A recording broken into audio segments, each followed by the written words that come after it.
What's up, guys? Welcome back to another F1 video. You might notice right here, I finally bought a freaking mic, so hopefully the cicada noise is not screaming. Hopefully it's crispy. I don't know. Drop a comment. Let me know how the mic sounds. If it's trash, I'll send it back. If it sounds great, then we'll obviously keep it. One of the absolute best things you can do for any lower trim level truck is ditch as much of the black texture plastic pieces as you possibly can. Obviously, we've already gotten rid of the largest one that came on the truck, which was our factory grille. We swapped that out for an XLT and then wrapped the centerpiece and our bumpers.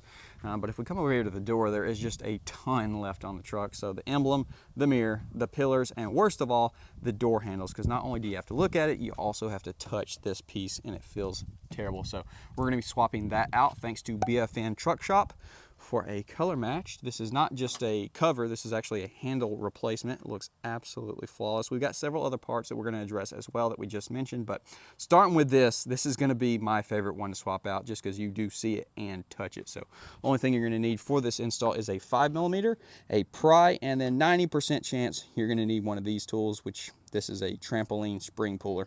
It's got to have some kind of end similar to this because chances are you're going to need it.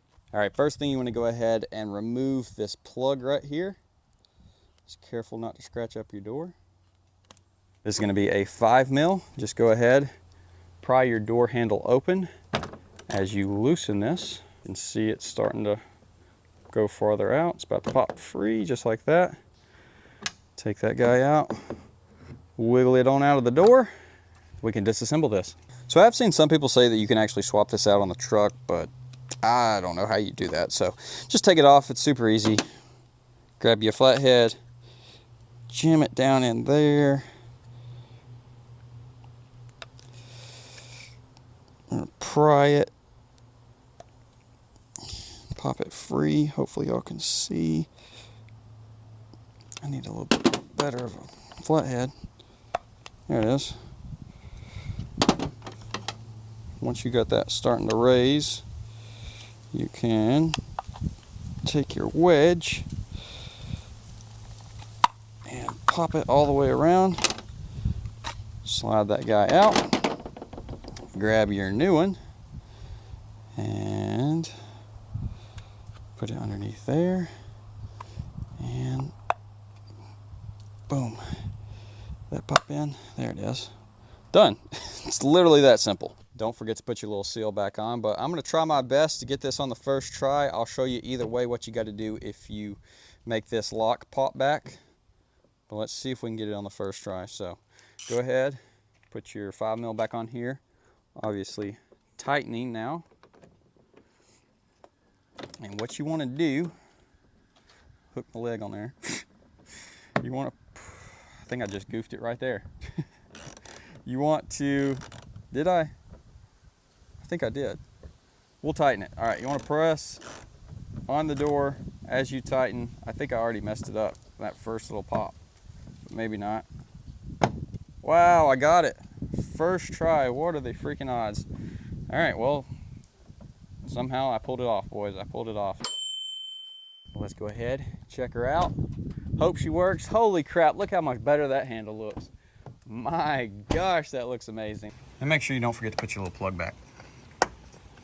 Now we're going to be addressing a goof that I did the other day when I put these new wheels and tires on. For whatever reason, I reused the factory lug nuts, which are definitely not the most appealing. I actually had these in, closed in, nice, chrome, perfect, look great. I almost ordered some spiked ones. Let me know, do y'all think this wheel and tire setup is aggressive enough for some spike lugs?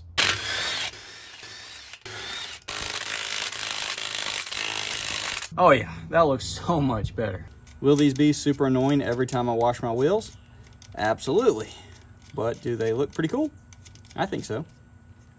So if you're not familiar with XL or WT trim level trucks, they do come with vinyl floors, which here in 2024 is probably not that smart. I mean, in olden days when you had your K5 Blazer or your Jeep, you just took a water hose and washed the thing out. Whereas nowadays, there's a little bit too much technology and nice materials rolling around for me to want to do that. Now, Shorty, my 11 Sierra, has also got vinyl floors, and it came with like some just slip in John Deere floor mats, and talk about a death trap. You literally hit the brakes and you would slide, or just moving your foot around, it would slip all over the place. So I'm a little bit concerned that floor mats might not work perfectly in here, but Last Fit did send me out a set, and I'm hoping it's a one piece. That would probably be the only way to actually have them stay in here properly, because unlike the higher trims that have carpet and usually the lock tabs where the hooks are or pops on, this has none of that. So I'm not quite sure how they address the slippy situation that is vinyl floors. It is a two-piece. So, yeah, we'll try them. We're gonna try them. One piece definitely would have been best, but two piece, we'll put them in there. As you can tell, it does have a little place to lock, but like I just showed y'all, this truck, it doesn't have those. Well, maybe just due to it being a pretty nice cut, nice and flush, that might actually stay in place. It looks pretty freaking good too. I was honestly like, yeah, we done goofed, this ain't gonna work, but let's see, let's hop up here. Dude, they're actually gonna stay in place. All right, so yeah, same kind of deal. It's, you know, probably made for the carpet versions, but it's not slippy. I'm pushing it hard. Sick. This thing is hot as crap, and oddly enough, it smells like skinned potatoes right now, which is very odd. Why is it too short? Well, it turns out I goofed by telling Last Fit that this was a short bed, because technically it is the shortest bed you can get on a regular cab, but they do make this 5.5 foot bed, which the mat is for, I guess, for the crew cabs. That's the shortest box you can get, whereas this would be the longer bed, not the longest bed, but the in-between on the crew cab. So yeah, we're gonna have to get that swapped out, unfortunately, but look good, just missing a foot. Well, even though the bed liner is currently a bummer, we will get it resolved, and the show must go on. So let's reach up in here, try to pop our tag lights free. All right, let's make sure she works. A million times better. Why in 2024 we still got halogen bulbs blows my mind.